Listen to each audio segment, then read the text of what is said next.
गुरु भक्ति योग मन के प्राकृत स्वभाव का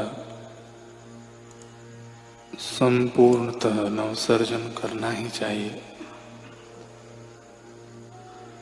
साधक अपने गुरु से कहता है कि मुझे योग का अभ्यास करना है, निर्विकल्प समाधि में प्रविष्ट होने की मेरी आकांक्षा है।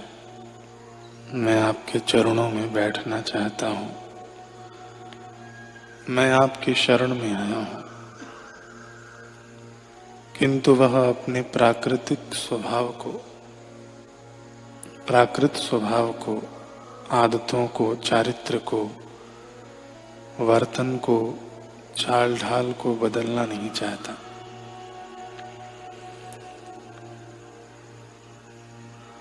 आपको मोक्ष के 4 साधनों के लिए तैयारी करके ब्रह्मनिष्ठ एवं ब्रह्मश्रोत्रिय गुरु के पास जाना चाहिए।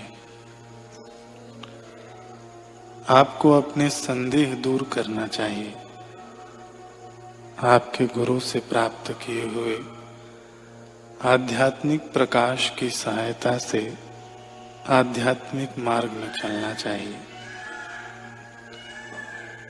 आपका ठीक प्रकार जीवन निर्माण हो जाएगा।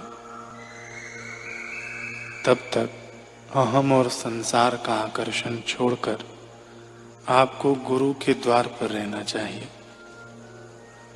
ठीक ही कहा है कि सम्राट के साथ राज्य करना भी बुरा है, न जाने कब रुला दे। गुरु के साथ भीख मांग कर रहना भी अच्छा है, न जाने कब मिला दे। आत्म साक्षात्कार सिद्ध किए हुए पुरुष का व्यक्तिगत संपर्क बहुत उन्नति कारक होता है। यदि आप सन्निष्ठ एवं उत्सुक होगे, यदि आपको मोक्ष के लिए तीव्र आकांक्षा होगी, यदि आप अपने गुरु की सूचनाओं का चुस्तता से पालन करेंगे, यदि आप अखंड और निरंतर योग करेंगे, तो आप 6 महीने में सर्वोच्च लक्ष्य को सिद्ध कर सकेंगे।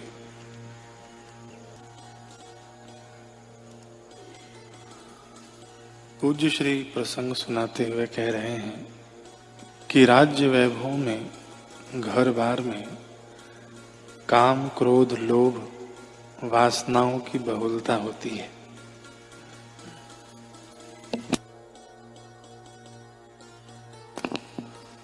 और ईश्वर को पाना ही मनुष्य जीवन का सार है। ऐसा सोचकर रघु राजा अपने पुत्र अज को राज्य वैभव देकर ब्रह्म परमात्मा की प्राप्ति के लिए एकांत जंगल में चले गए।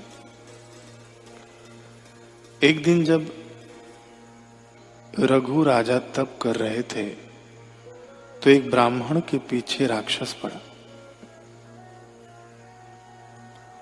राक्षस कह रहा था, तू मेरा प्रिय भोजन है, मैं भूखा हूं, और ब्रह्मा जी ने तुझे मेरे लिए ही भेजा है। ब्राह्मण को तो प्राण बचाने थे, वह खूब दौड़ा, और राक्षस को भी प्राण बचाने थे, क्योंकि भूख का मारा था। विप्र दौड़ते दौड़ते राजा रघु के चरणों में आए और कहा, महाराज, मैं आपकी शरण में हूं। रघु राजा ने कहा, क्या बात है? महाराज, मुझे बड़ा डर लग रहा है। रघु राजा ने कहा, निर्भय हो जाओ। सबसे बड़ा अभयदान है। सत्संग सुनने से अभयदान मिलता है। राजा ने उसे निर्भयता का दान दे दिया। अब जो शरण आया है और जिसे अभयदान दे दिया है, उसकी रक्षा तो अपने प्राणों की बाजी लगा के भी करना कर्तव्य हो जाता है। शरणागत वत्सलता का यह सिद्धांत है। रघु राजा इस सिद्धांत को जानते थे। इतने में वह राक्षस छोड़ो छोड़ो कहता हुआ वहां आ पहुंचा। बोला, महाराज आप इसे छोड़ दो, मैं भूखा हूं। यह आहार ब्रह्मा जी ने मेरे लिए तय कर रखा है। राजा ने कहा, यह मेरी शरण आया है, मैं इसका त्याग नहीं करूंगा। राक्षस ने कहा, मैं भूखा हूं, आप इसको शरण देंगे तो मैं भूख के मारे मर जाऊंगा। आप तपस्वी, प्राणी मात्र में भगवान को देखने वाले, सबके लिए निर्वैरता रखने वाले हैं, तो फिर मेरा शिकार छीनकर मेरे लिए वैरी जैसा व्यवहार क्यों करते हो राजन? आप इसको बचाओगे तो मुझे मारने का पाप आपको लगेगा। राजा ने कहा, मैं इसका त्याग नहीं करूंगा, तुम अपनी पसंद का कोई और दूसरा आहार मांग लो। महाराज मैं राक्षस हूं, मांस मेरा प्रिय आहार है। आप तो शास्त्रज्ञ हैं, जानते हैं कि अपने कारण कोई भूख से पीड़ित होकर मरे तो पाप लगता है। इसको शरण दे बैठे हैं तो क्या आप मुझे मारने का पाप करेंगे? रघु राजा असमंजस में पड़ गए कि मेरा व्रत है निर्वैरः सर्वभूतेषु, किसी से वैर न करना, किसी का बुरा न चाहना। अब ब्राह्मण की रक्षा करता हूं तो यह बेचारा राक्षस भूखा मरता है, और राक्षस की रक्षा करता हूं तो ब्राह्मण की जान देनी पड़ती है। अब मैं क्या करूं? तब उन्हें अपने गुरु वशिष्ठ जी का सत्संग याद आया कि कठिनता के समय में हरि नाम स्मरण ही एकमात्र रास्ता है। मात्र इतना सा वचन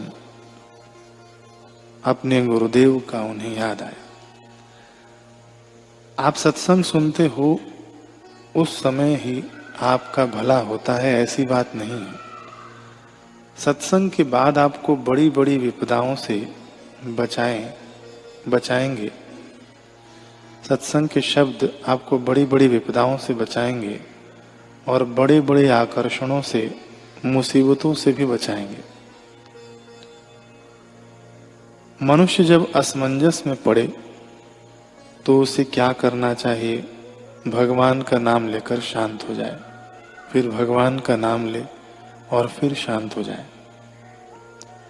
रघु राजा ने निश्चल चित्त से श्री हरि का ध्यान किया और कहा, पातु माम भगवान विष्णु, भगवान मुझे रास्ता बताएं।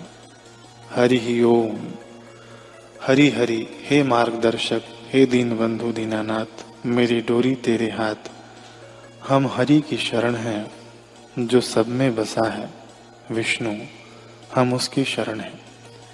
भगवान की स्मृति करते ही देखते देखते राक्षस को दिव्य आकृति प्राप्त हुई। भगवान की स्मृति ने उस राक्षस के कर्म काट दिए। वह कहता है, साधो साधो, मैं पिछले जन्म में शतद्युम्न राजा था। यह राक्षस का रूप मुझे मेरे दुष्कर्मों की वजह से महर्षि वशिष्ठ जी के शाप से मिला था। राजन, तुमने हरि की शरण ली। तुम्हारे जैसे धर्मात्मा तपस्वी के मुख से हरि नाम सुनकर मुझे मुक्ति मिल गई। अब मुझे इस ब्राह्मण की हत्या करके पेट नहीं भरना है, मैं भी हरि की शरण हूं। राक्षस की सद्गति हुई, ब्राह्मण को अभयदान मिला और रघु राजा तृप्त आत्मा हो गए। क्या भगवान का सुमिरन है और क्या गुरु के सत्संग के एक वचनों की महिमा है। जो सत्संग का फायदा लेते हैं वे धनभागी हैं, और जो सद्गुरु के सत्संग का दूसरों को लाभ दिलाते हैं उनके भाग्य का तो कहना ही क्या। धन्य माता पिता धन्य।